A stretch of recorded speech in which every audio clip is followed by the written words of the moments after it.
তারা যখন দায়িত্বটা নিয়েছে ওই সময় থেকে আজকের সময় পর্যন্ত খুব একটা বদলায় নেই। কিন্তু ওনারা তো 5 বছরের জন্য এসেছেন, তাই না? 60 মাস, 6 মাস গেছে মাত্র। তার মানে ওনারা নিশ্চয়ই একটা পরিকল্পনা আছে, আর ওনারা নিশ্চয়ই 6 মাস মেয়াদে কোনো পরিকল্পনাও করেন নাই। পরিকল্পনা তো 5 বছর মেয়াদি, 10 বছর মেয়াদি অনেক সময় করে। তো সেক্ষেত্রে খুব বেশি একটা এই অল্প সময়ে পাল্টে যাবে এরকম মনে করার কোনো কারণ নেই। কিছু কিছু ক্ষেত্রে যে কিছু চেঞ্জ হচ্ছে না সেটাও না।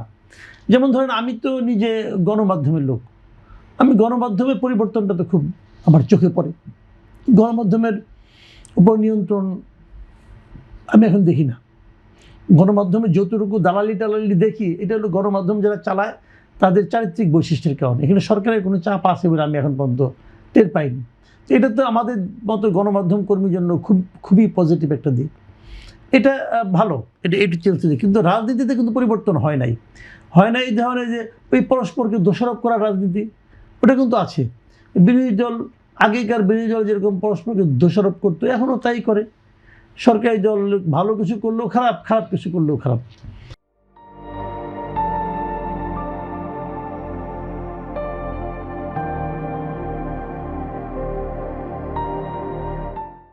মানে যেহেতু এটা ও করেছে অতএব খারাপ, এর মধ্যে আর কোনো যুক্তি লাগে না। এটা আগেও ছিল, এখনও আছে।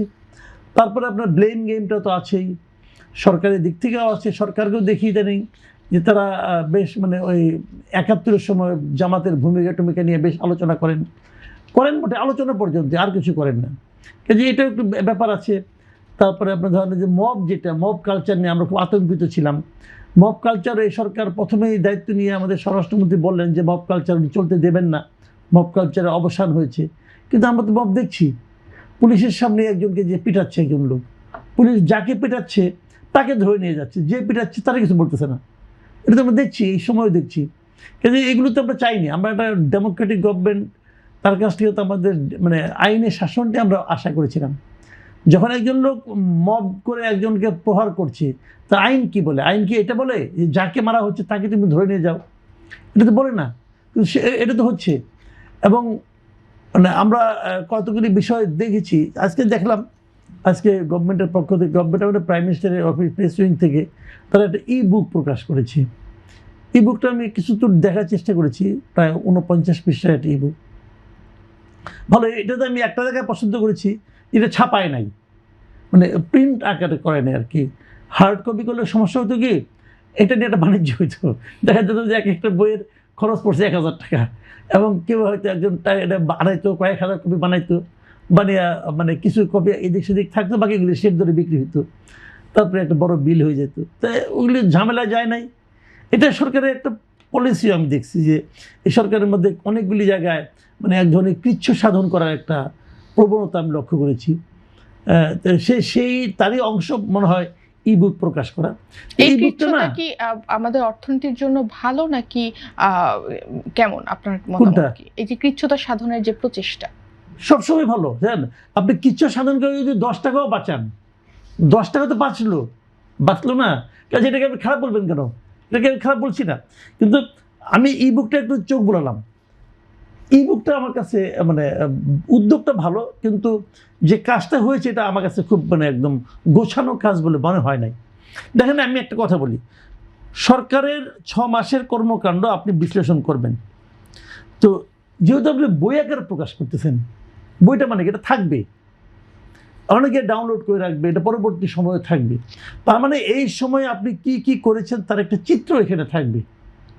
তো আপনি তো 100% করতে পারবেন না, পৃথিবীর কেউ পারে না। তো আপনি কিছু পেরেছেন, কিছু করতে চেয়েছেন কিন্তু পারেননি, এই সময়ে কিছু কিছু সমস্যা হয়েছে। তো আপনি যখন বলবেন তখন সবই বলবেন। এই বুকের মধ্যে মানে সাফল্য ছাড়া কিছু নাই। সাফল্য অথবা পরিকল্পনা অথবা কি করবো আরও। যেমন আমি একটা এক্সাম্পল দিয়ে বলি, হেলথ সেক্টরে যদি আপনি বলেন যে কোনো 6 মাস হেলথ সেক্টরে কী হয়েছে, সবচেয়ে আগে আপনি বলবেন যে হামে কত শিশুর মৃত্যু হয়েছে। এটা তো বড় ঘটনা হেলথ সেক্টরে, একটা শব্দ এখানে এটা আমাদের নাই। কিন্তু জ্বালানির ক্ষেত্রে, জ্বালানি গ্যাস, এখানে তো আপনি মিজারেবলি ফেল করছেন। এখন ফেল করার পেছনে বৈশ্বিক কারণ থাকতে পারে, আছে, অনেক কিছুই আছে, বাট পারেন যে নাই, সমস্যা যে হয়েছে সেটা তো আপনি বলবেন, এটা তো আপনি একদম উজ্জ্বল রাখছেন। আবার ধরেন আপনার চাঁদাবাজির ক্ষেত্রে, চাঁদাবাজির জন্য চাঁদাবাজিকে কেন্দ্র করে ছাত্রদলের সঙ্গে যুবদলের মারামারি হচ্ছে। কয়েকদিন আগে ওই যে নিউ মার্কেটে 20 জন আহত হয়ে গেছে। তো ঘটনা তো ঘটছে রে ভাই। তো চাঁদাবাজি তো আপনি থামাতে পারেন নাই, মব থামাতে পারেন নাই। তো যে জিনিসগুলো আপনি যখন মনে করেন আজকে থেকে 5 বছর পরে যখন এই বুকটা আপনি দেখবেন, তখন তো আমি ওই 6 মাসের একটা চিত্র দেখতে চাবো। তো এই চিত্রটা কিন্তু 6 মাসের চিত্র হয় নাই। তো আমাদের অনেক ব্যর্থতা আছে, অস্বীকার করার কোনো উপায় নাই। তবে 5 মাস সময়, 6 মাস সময়, এটা তো অনেক সময় না আসলে। কাজে হয়তো আমরা পরবর্তী সময় দেখবো আরও